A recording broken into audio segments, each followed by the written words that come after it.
ডাক্তারকে খুনের অভিযোগে ভেন্ডির ছেলে জেলে চলে যায় এবং 5 বছর জেল খাটার পর অবশেষে আজ তার জামিন হলো।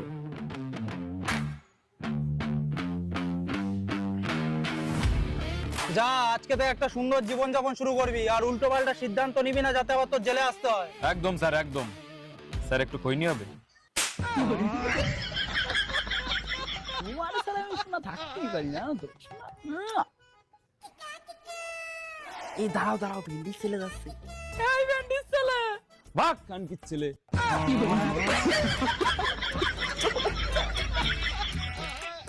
কাকা একটা বিড়ি দাও তো। আরে ভাইপো, তুই জেল থেকে কবে বেরোলি? এই তো আজ সকালে। তারপর এখন কি করবি ঠিক করলি? ভাবলাম এখন থেকে আর বদমাইশি করব না, মা বাবার কথা শুনে চলবো, আর একটা ভালো কাজকর্মে ঢুকে যাব। বেশ, তো তাহলে আমার সাথে কাজে চল। হ্যাঁ, যাওয়াই যায়। ঠিক আছে ভাইপো, আজকে বিকেল বেলা মাঠের সামনে চলে আসবি, আমি ওখানেই থাকবো। আচ্ছা কাকা। কাকা কাকা চলে আইছি। বাহ ভাইপো, ভালো করেছিস। দাঁড়া খনিটা খাইনি, তারপর কাজ চালু করবো। আচ্ছা কাকা, খায় নাও। তা কাকা কাজটা কি?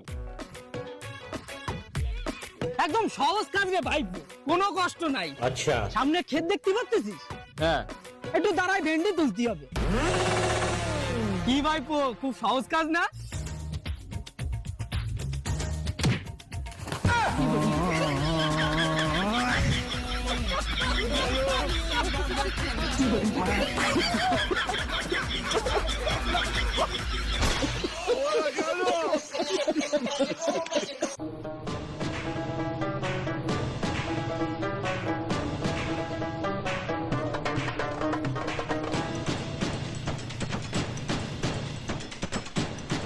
মা কি রান্না করে?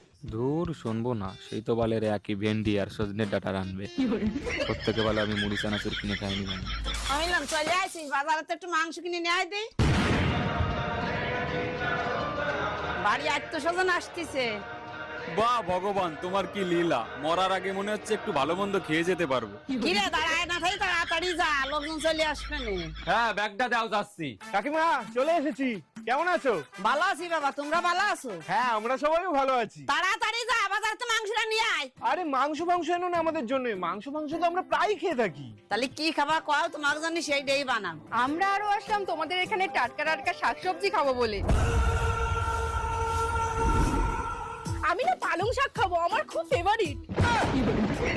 আর আমার জন্য একটু পটল এনে, আর আমার জন্য একটু সজনে ডাঁটা নিয়ে এসো। হ্যাঁ, ওইসব তো হলো, আর আমার জন্য একটু বেশি করে ভেন্ডি নিয়ে এসো। অনেকদিন ভেন্ডি ভাজা খাই না।